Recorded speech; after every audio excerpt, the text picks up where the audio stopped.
Appropriation. Sir ये profit and loss appropriation होता क्या है? तो देखो जानो होता क्या है। जनरली क्या होता है प्रॉफिट एंड लॉस एप्रोप्रिएशन? देखिए ये पार्टनरशिप फर्म है और ये एक तरह से क्या है, पार्टनर लोग ही है। जिस प्रकार से एक नॉर्मल बिजनेस होता है ना, वैसी पार्टनरशिप फर्म भी होता है।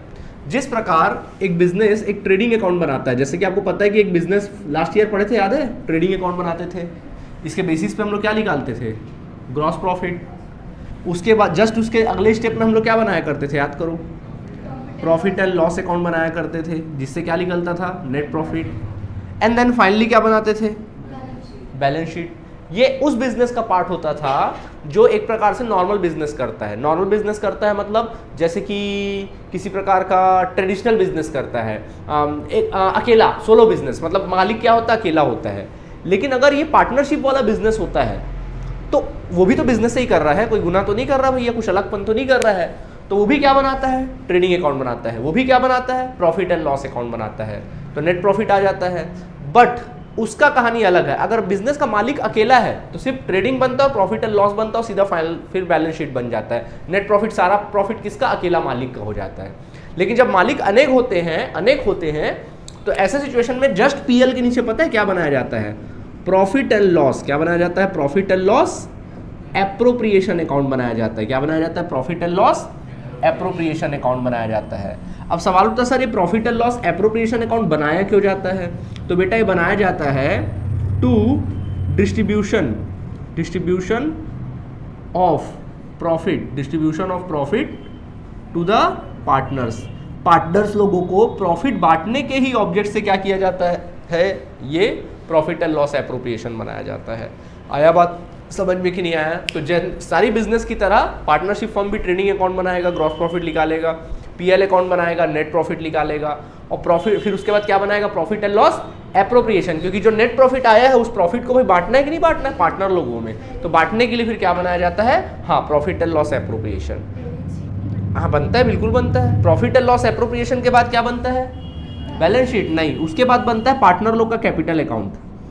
आप लोग को याद होगा लास्ट ईयर अपन क्या करते थे? सीधा कैपिटल को जोड़ देते थे बैलेंस शीट में ही, कैपिटल में नेट प्रॉफिट जोड़ के सीधा बाहर निकाल देते थे। बट नहीं, यहाँ तो भाई मालिक बहुत सारे हैं, तो फिर मालिक लोग का क्या बनता है? पार्टनर लोग का कैपिटल अकाउंट बनता है अलग से, और फिर उसके बाद क्या बनता है? Balance sheet. ये फर्क है एक नॉर्मल बिजनेस में और किसमें? पार्टनरशिप फर्म में। समझ आया? बट आज हम बात करने वाले किसके बारे में है? आज हम बात करने वाले किसके बारे में? प्रॉफिट एंड लॉस एप्रोप्रिएशन के बारे में बात करने वाले हैं। आया बात समझ में कि नहीं आया? बट बेटा उसके पहले मैं आपको कुछ चीज़ें बताता हूँ, ठीक है? छोटी छोटी बातें बताता हूँ, बहुत बेसिक बातें हैं। एक्सपेंसेस आपने देखा होगा खर्चे के बारे में। खर्चे जो होते हैं ना, दो प्रकार के होते हैं। एक खर्च होता है आउटसाइडर एक्सपेंसेस। कौन से खर्चे? आउटसाइडर एक्सपेंसेस, जो आप आउटसाइडर को देते हो। और एक होता है क्या? Insider expenses. ठीक है? अच्छा बताओ आउटसाइडर एक्सपेंसेस क्या क्या हो सकता है? खर्चे तो आपके हैं, आप बिजनेस हो, आप अपने आप को फर्म समझो। अब आउटसाइडर खर्चे क्या हो सकते हैं? जैसे मान लीजिए आपके बिजनेस में कोई वर्कर काम कर रहा है, तो भाई उसको सैलरी दोगे कि नहीं दोगे? कैसा खर्चा है वो? आउटसाइडर खर्चा है। उसकी एंट्री कहाँ करनी चाहिए? पीएल में। कहाँ करनी चाहिए? पीएल में। वैसे ही अगर मान लीजिए आपने किसी की प्रॉपर्टी को रेंट पे ले रखा है, ठीक है, उसको रेंट दे रहे हो, कैसा खर्चा भैया? ये आउटसाइडर है। किसी से आपने माल खरीदा, रॉ मटेरियल वगैरह परचेस किया, कैसा खर्चा है ये? आउटसाइडर। आपने अपने सेल्स मैनेजर को कमीशन दिया, कैसा खर्चा है ये? आउटसाइडर। आपने कोई लोन लिया हुआ था, उस पर आप इंटरेस्ट दे रहे हो, कैसा खर्चा है ये? आउटसाइडर खर्चे हैं। ये सारे जो आउटसाइडर खर्चे होते हैं उसको पता है कहाँ लिखते? पीएल में लिखते हैं। याद होगा पीएल अकाउंट जो पढ़े थे पिछले साल, वो सब आउटसाइडर होते हैं। कई खर्चे ऐसे होते हैं जो इनसाइडर होते हैं। इनसाइडर मतलब जो पार्टनर्स लोग को आप देते हो पार्टनर लोग को, बट खर्चे के रूप में देते हो। जैसे कि क्या क्या होता है पता है तुम लोगों को? जैसे कि होता है बच्चों इंटरेस्ट ऑन कैपिटल। मैंने सिखाया था ना, क्या होता है? इंटरेस्ट ऑन कैपिटल होता है। मतलब पार्टनर लोगों ने बिजनेस में कैपिटल लगाया है, तो उस कैपिटल पे हमको क्या देना है? इंटरेस्ट देना है। तो इंटरेस्ट हम किसके हाथ में रख रहे हैं? पार्टनर के हाथ में। तो ये पार्टनर के हाथ में रख रहे हैं ना, वो इनसाइडर खर्चा है। कैसा खर्चा है? इनसाइडर खर्चा है। किसी आउटसाइडर, किसी अदर बंदे को नहीं दे रहे हम बिजनेस के मालिक को दे रहे हैं। आया बात समझ में? इसी प्रकार और एक खर्चा होता है रेमुनरेशन। क्या होता है? Remuneration to partners. रेमुनरेशन का मतलब क्या होता है? जैसे किसी प्रकार का salary, wages, bonus, fees, commission, ये ऐसे खर्चे जो ये होता है ना इस प्रकार से, मतलब किसी अदर पर्सन को नहीं ना, पार्टनर को। अगर पार्टनर बिजनेस में काम करेगा तो उसको बदले में आप क्या दोगे, सैलरी दोगे, बोनस दोगे, फीस दोगे, कमीशन दोगे। एक वर्ड में अगर मैं बोलूँ तो क्या बोलूंगा, रेमुनरेशन। रेमुनरेशन का मतलब क्या होता है, किसी के काम के बदले में जब आप उसको कुछ पैसे देते हो तो उसको अपन क्या कहते हैं, रेमुनरेशन कहते हैं। आया बात समझ में आप सभी को, ठीक है। वो तो ये दो खर्चे जो होते हैं बॉस, ये कैसे खर्चे होते हैं, इनसाइडर, ठीक। और बेटा इनसाइडर खर्चे जो होते हैं ना, उनकी एंट्री पता कहाँ की जाती है, profit and loss appropriation account में की जाती है। कहाँ की जाती है, profit and loss appropriation account में की जाती है। आई बात समझ में, ठीक है। Profit and loss appropriation account में की जाती है, ये होता है, समझ में आ गया। ये एक प्रकार का खर्च होता है, क्लियर है आप सभी को, पार्टनर के रिगार्डिंग होता है, ठीक है। जबकि आउटसाइडर एक्सपेंसेस, लेकिन देखो आउटसाइडर एक्सपेंसेस तो जान ही रहे हो, बट कुछ कुछ ऐसे भी खर्चे होते हैं जो हम देते तो पार्टनर को है, परंतु इसको हम लोग आउटसाइडर की तरह ट्रीट करते हैं। कैसे ट्रीट करते हैं, आउटसाइडर। वो तीन खर्चे इस प्रकार है। पहला इंटरेस्ट ऑन पार्टनर्स लोन। क्या, पार्टनर्स लोन। देखिए पार्टनर जब फर्म को लोन देता है, देखो पार्टनर कैपिटल लगा रहा है, वो तो मालिक के रूप में कैपिटल लगा रहा है। अब कैपिटल लगाने में रिस्क है बॉस। कैपिटल के रूप में अगर आप जैसे मान लो आप पार्टनर हो, कैपिटल के रूप में अगर आप पैसा लगा रहे हो, तो कैपिटल के रूप में अगर आप पैसा लगाओगे तो वहां पे प्रॉफिट वाली बात आएगी। पैसा लगाए हो, प्रॉफिट हुआ तो आपका, तो भैया लॉस भी हुआ तो फिर किसका, आपका, ठीक है। लेकिन पार्टनर, कई बार में पार्टनर की भी अपनी लिमिटेशन है, वो पैसा कैसे लगाएगा, रिस्क कितना लेगा। तो पार्टनर बोलता है ठीक है भाई मैं कुछ पैसे दे रहा हूँ, 1 लाख दे रहा हूँ, मैं 1 lakh capital as a capital नहीं लगाऊंगा, मैं लोन दूंगा। क्या दूंगा, लोन दूंगा। तो देखो जैसे वो लोन देता है, पार्टनर जब अगर लोन दे रहा है तो फिर एक प्रकार से वो एक सेकंड के लिए क्या बन जाता है, आउटसाइडर बन जाता है। जब जहां लोन वाली बात आ जाए वहां पार्टनर फिर क्या बन जाएगा, एक तरह से आउटसाइडर, बाहरी बंदा बन जाएगा। और उसको बोलेगा भैया मेरे को तो इंटरेस्ट चाहिए, मेरे को तो क्या चाहिए, इंटरेस्ट चाहिए। तो फिर इंटरेस्ट ऑन पार्टनर्स लोन, ये ऐसा खर्चा है जो आपको लगेगा सर ये तो पार्टनर को दे रहे हैं, बट एक्सेप्शन है, ये आउटसाइडर की तरह ट्रीट करोगे। कैसे ट्रीट करोगे, आउटसाइडर। वैसे ही होता है एक तो हो गया, दूसरा रेंट टू द पार्टनर। किसको, रेंट टू द पार्टनर। अब मान लीजिए अगर आपने किसी और की प्रॉपर्टी ले रखी है, उसके प्रॉपर्टी के बदले में रेंट दे रहे हो, तो भैया वो कैसा खर्चा है, आउटसाइडर है। लेकिन आपने किसी पार्टनर, जैसे मान लीजिए पार्टनर है, पार्टनर ए है, अभी ए का प्रॉपर्टी आप रखे हो, ए के प्रॉपर्टी बिजनेस कर रहे हो, तो ए क्या बोलेगा, रेंट दे दो। तो ए को रेंट दोगे, किसको रेंट दोगे, ए को रेंट दोगे। आप तो बिजनेस, आप ए को रेंट दोगे। फिर वहां पर भी क्या हो जाएगा, पार्टनर आउटसाइडर की तरह ट्रीट करोगे, मतलब पार्टनर को भी लोन रेंट दोगे तो उसको क्या बोलोगे, आउटसाइडर बोलोगे। समझ आया। और तीसरा होता है बच्चों मैनेजर्स कमीशन। अगर आपने कोई मैनेजर बैठा रखा है, पार्टनर मैनेजर नहीं है, पार्टनर अगर मैनेजर होगा तो फिर इनसाइडर हो जाएगा, ठीक है। मैनेजर्स कमीशन, कोई और बंदा मैनेजर है ना, कोई और है पार्टनर से हटके, तो ऐसा मैनेजर को कमीशन दोगे तो भी आउटसाइडर की तरह ट्रीट करेंगे। क्लियर है आप सभी को कि नहीं है, दिमाग में बैठ गया। तो बेटा ये सब जो खर्चे होते हैं ना, इनकी एंट्री अपन कहाँ की जाती है, प्रॉफिट एंड लॉस अकाउंट में की जाती है, मतलब एप्रोप्रिएशन के जस्ट पहले की जाती है जी। मैनेजर्स कमीशन मतलब जैसे कोई मैनेजर है, पार्टनर नहीं, कोई और बंदा, कोई और एम्प्लॉय है जो हमारे बिजनेस में क्या है, मैनेजर है, उसको आप कमीशन दे रहे हो, उसको आप सैलरी दे रहे हो, ये तो आउटसाइडर नहीं हो गया, फिर तो पार्टनर है क्या। पार्टनर को दोगे तो फिर इनसाइडर हो जाएगा, पार्टनर के काम के बदले दोगे तो इनसाइडर, किसी और के काम के बदले में दोगे तो आउटसाइडर। डन, ठीक है। तो समझ में आ गया। ये सब खर्चे अपन कहाँ लिखते हैं, पीएल अकाउंट में, और ये सब खर्चे कहाँ लिखते हैं, profit and loss appropriation account में। ऑलराइट, ये कहानी होती है। क्लियर है आप सभी को, ठीक है। तो ये कुछ ही सिचुएशंस आपके सामने, क्लियर है आप सभी को फिलहाल यहाँ तक। अच्छा, अब कुछ शर्तें बता दूं, जैसे प्रॉफिट एंड लॉस एप्रोप्रिएशन बनाओगे, सवाल पूछा sir profit and loss appropriation रोज रोज बनाते हैं क्या, आप ही बताओ, क्या रोज रोज बनाते होंगे, नहीं। ट्रेडिंग अकाउंट कब बनाते हैं, साल के एंड में। पीएल अकाउंट कब बनाते हैं, साल के एंड में। तो कॉमन सी बात है, प्रॉफिट एंड लॉस एप्रोप्रिएशन भी साल के एंड में बनाया जाता है। कब बनाया जाता है, end of the year, end of the year. अब बच्चों वो एंड ऑफ द ईयर कुछ भी हो सकता है, या तो 31 मार्च हो सकता है, या फिर 31 दिसंबर हो सकता है कि नहीं हो सकता, ठीक है।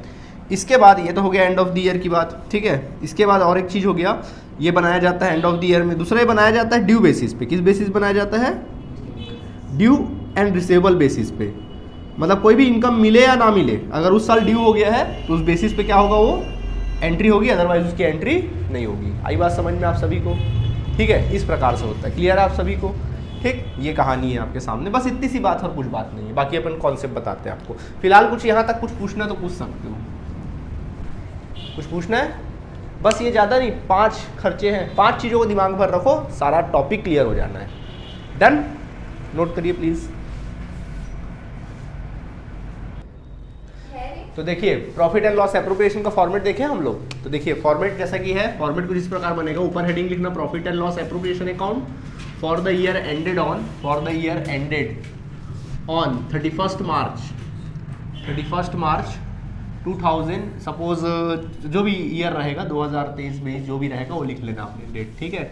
कॉलम कुछ इस प्रकार बनाया जाता है, ये कॉलम रहता है आप लोग के प्रॉफिट एंड लॉस एप्रोप्रिएशन का, ये हो गया कॉलम। तो ये है credit side and this is your debit side, particular amount and amount, ठीक है। देखो सबसे पहले क्या होता है बताओ, प्रॉफिट का बैलेंस कौन सा बैलेंस होता है? Always credit. तो क्रेडिट साइड भैया प्रॉफिट आप लिखोगे, लेकिन प्रॉफिट लिखने से पहले आपको एक वर्किंग नोट करना पड़ेगा। आपके क्वेश्चन में प्रॉफिट दिया है, चलो खुशी की बात है कि आपके क्वेश्चन में हमको क्या दिया, प्रॉफिट दिया है, ठीक है। लेकिन आप चेक करिएगा, अगर इस प्रॉफिट में 3 चीजें अगर घटी नहीं होंगी तो इसको क्या करना, घटा लेना। क्या क्या चीजें? सबसे पहला नंबर 1, इफ नॉट डेबिटेड, मतलब ये अगर घटी नहीं है तो क्या कर लेना, डेबिट मतलब अगर डेबिट नहीं हुई है तो क्या कर लेना, घटा लेना। जैसे कि सबसे पहला इंटरेस्ट ऑन पार्टनर्स लोन, मतलब जो इनसाइडर आउटसाइडर रोल नहीं था उसी को, partners loan.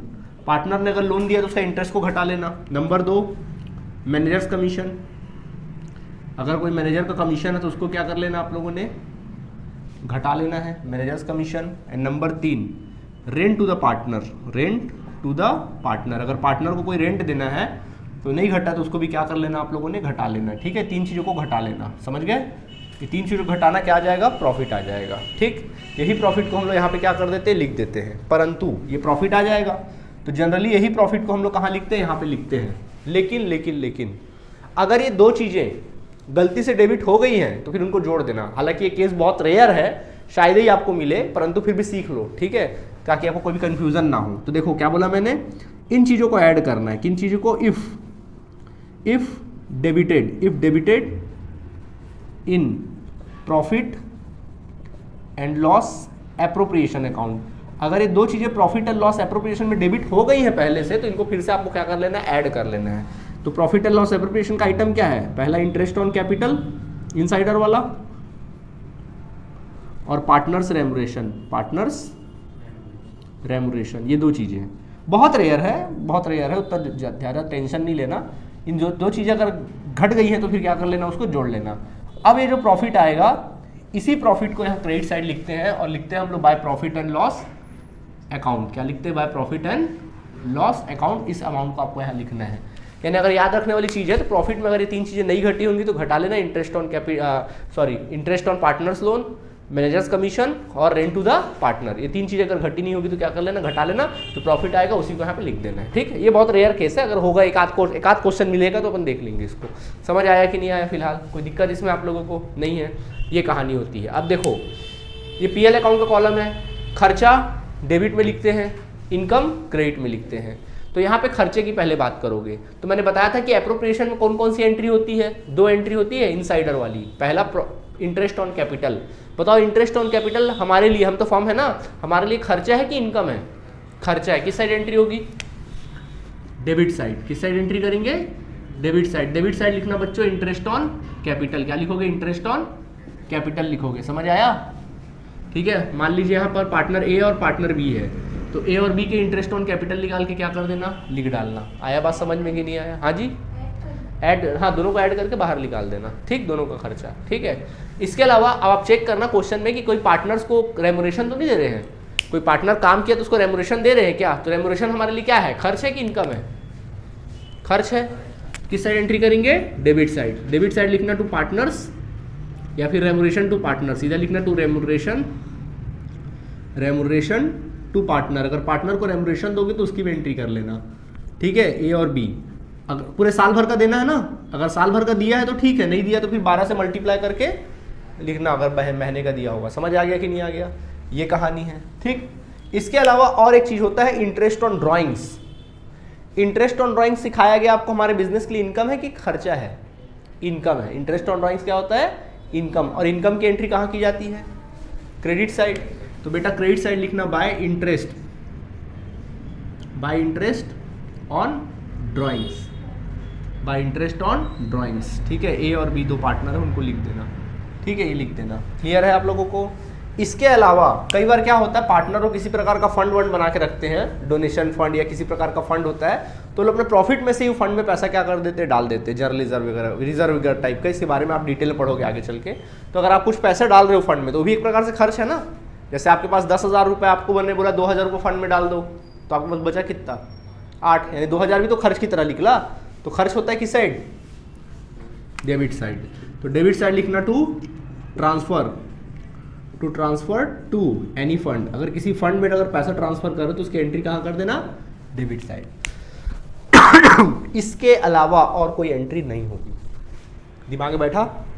Interest on capital debit में कितने बार सोचना आपको, सिर्फ 5 चीजें सोचनी है, सिर्फ 5 चीजें सोचनी है। क्या? इंटरेस्ट ऑन कैपिटल डेबिट में चेक करो, interest on remuneration to the partner और ट्रांसफर टू एनी फंड। ठीक है, और क्रेडिट साइड में बाय इंटरेस्ट ऑन ड्राइंग्स। इसके अलावा और कुछ भी नहीं आएगा। समझ आया कि नहीं आया? कोई परेशानी? ड्राइंग्स की एंट्री मत कर देना। किसकी एंट्री करोगे? इंटरेस्ट ऑन ड्राइंग्स की। कैपिटल की एंट्री नहीं होती है, इंटरेस्ट ऑन कैपिटल। कई बार गधे लोग क्या करते हैं, वो कैपिटल की लिख के आ जाते हैं।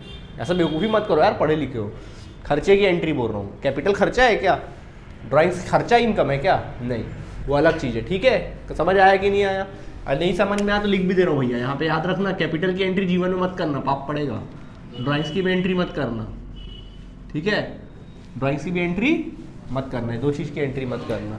हाँ, मत करना। ठीक है, लेकिन कभी कभी ड्राइंग्स की एंट्री होती है, और कहाँ होती पता है? क्रेडिट साइड में होती है। कई बार होता है ड्राइंग्स की एंट्री क्रेडिट साइड, बट पता है इसकी एंट्री होती है ड्राइंग्स ऑफ गुड्स की। अगर गुड्स ड्राइंग्स की हो तो उसकी एंट्री करा जाएगा, अगर नहीं हुई है तो गुड्स की। हाँ, नॉर्मल ड्राइंग्स बोलेगा तो मत करना, गुड्स की। अब आप बोलोगे सर गुड्स की क्यों कर रहे हो, ऐसा भेदभाव क्यों? नॉर्मल ड्राइंग्स है तो मत करो, कैश कर रहे हो तो नहीं सर, लेकिन गुड्स ड्राइंग्स कर रहे हो तो ये एडजस्टमेंट में दिया रहेगा। गुड्स का मतलब ये होता है, देखो मैंने आपको सिखाया था, याद करो, अगर कोई पार्टनर गुड्स को ड्राइंग करेगा तो गुड्स बढ़ेगा घटेगा? घटेगा। तो गुड्स को किस नाम से डिनोट करते थे? परचेस। तो परचेस याद है, ट्रेडिंग के डेबिट साइड होता था परचेस, परचेस में घटाते थे, परंतु यहाँ ट्रेडिंग तो है नहीं, तो परचेस कहाँ भी है, तो परचेस में घटाए, तो है क्या परचेस?